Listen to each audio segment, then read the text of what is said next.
Assalamualaikum warahmatullahi wabarakatuh. Perkenalkan nama saya Regita Yuniza Putri dengan NIM J1A118011 kelas R002 dari program studi Teknologi Hasil Pertanian, Fakultas Pertanian, Universitas Jambi. Baiklah, terima kasih kepada Ibu Rahayu Suseno, STP MSc yang telah mempersilahkan saya untuk mempresentasikan laporan yang berjudul Kajian Perbedaan Penstabil pada gelato dengan penambahan bunga telang sebagai warna dan stroberi flavor alami. Langsung saja ke materinya, yaitu latar belakang dalam pembuatan proposal ini yang itu gelato mengandung 6-11% lemak yang lebih rendah daripada kandungan es krim karena gelato lebih banyak mengandung susu dibandingkan lemak. Dan operan gelato lebih rendah dibandingkan es krim. Kemudian, kenapa menggunakan bunga telang dalam pembuatan gelato ini? Karena bunga telang memiliki kandungan antosianin yang dapat membantu menangkal radikal bebas yang ada di tubuh kita dan memberi nutrisi tambahan kepada sel tubuh serta dapat memberikan warna yang menarik, yaitu warna biru pada produk pangan, yaitu salah satunya gelato ini. Nah, gelato ini juga dikombinasikan dengan strawberry karena strawberry memiliki kandungan vitamin C yang sangat tinggi. Selain itu, memiliki kandungan fosfor, kalsium, vitamin A, asam folat, dan lain-lain. Dan strawberry ini juga dapat membantu proses diet dan mencegah terjadinya kerutan pada kulit kita. Nah, dengan memformulasikan gelato dengan penambahan bunga telang dari kombinasi strawberry, kan menggunakan produk alami dan segar, maka dapat menciptakan produk gelato yang lebih memiliki kandungan gizi dan mutu yang tinggi dan dapat dikonsumsi oleh anak-anak hingga orang dewasa, orang tua, dan lanjut usia. Nah, tujuan penelitian ini yang pertama untuk mengetahui proses pengolahan gelato dengan penambahan bunga telang dan stroberi. Yang kedua, untuk mengetahui pengaruh tiga perlakuan penstabil pada gelato dengan penambahan bunga telang dan stroberi. Yang ketiga, untuk mengetahui karakteristik gelato dengan penambahan bunga telang dan stroberi yang dihasilkan.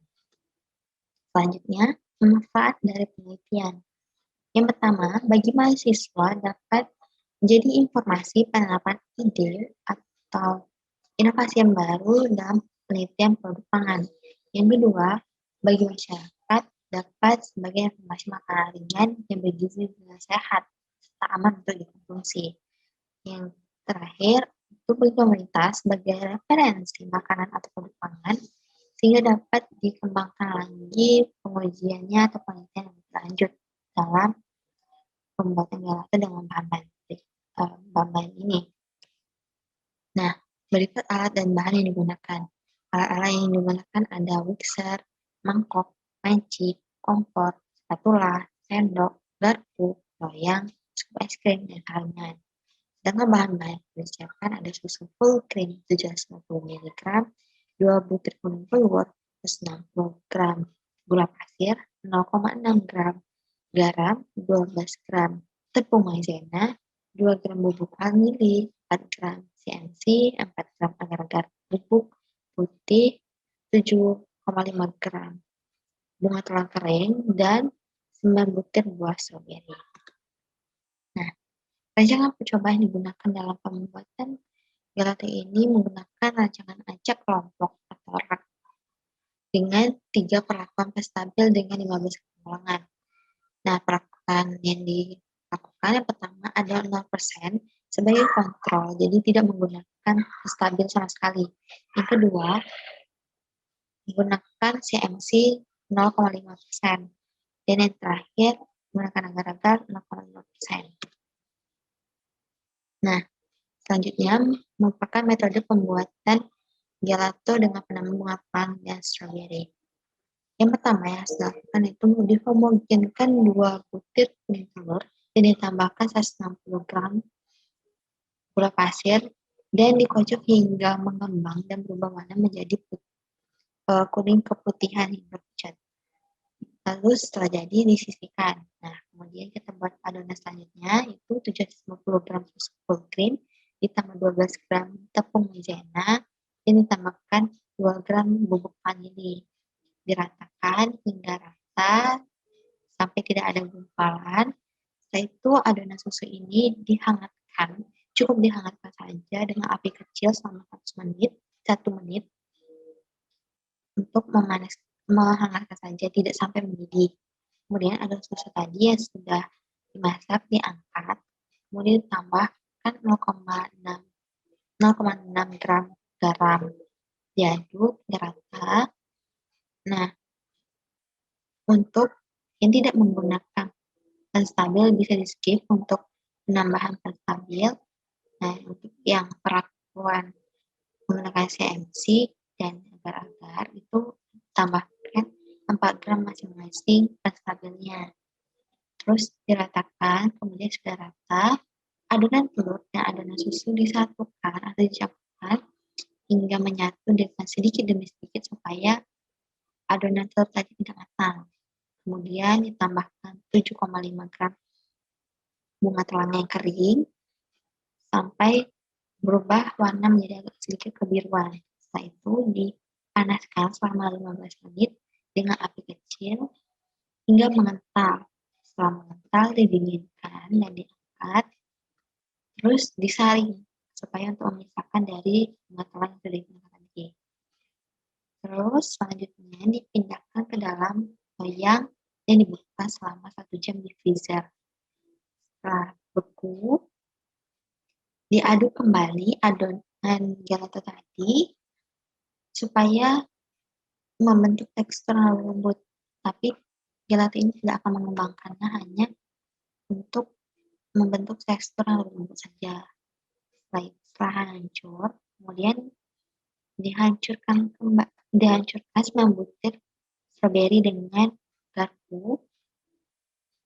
Setelah hancur, gelato yang mencair tadi ditambahkan dengan stroberi yang sudah dihancurkan. Diaduk hingga rata sampai warnanya agak menjadi ungu atau menjadi ungu. Setelah dicampur rata, kemudian dibekukan di lemari es atau freezer selama 6 jam atau semalaman. Selanjutnya, parameter yang dapat diamati untuk pengolahan gelato ini, yang pertama ada pengujian viskositas, yang kedua pengujian nilai aperan, yang ketiga pengujian resistensi perahan, yang keempat intensitas warna, yang kelima pengujian organoleptik, yang keenam ada analisis data. Nah, anggaran biaya yang diperkirakan untuk membuat produk gelato ini sebesar Rp1.196.500 yang dapat kita lihat pada tabel berikut.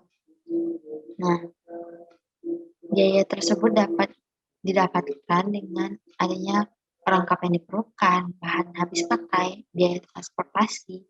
Jadi, diagnosisikan yang dapat dilihat pada tabel biayanya. Nah, jadwal kegiatan dalam pembuatan proposal ini yang pertama, persiapan judul proposal penelitian di minggu pertama hingga minggu kedua. Setelah itu, pembuatan proposal penelitian dari minggu kedua hingga minggu keempat. Setelah itu, minggu keempat melaksanakan presentasi penelitian.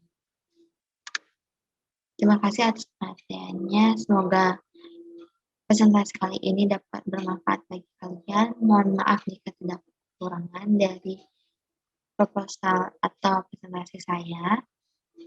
Saya akhiri. Wassalamualaikum warahmatullahi wabarakatuh.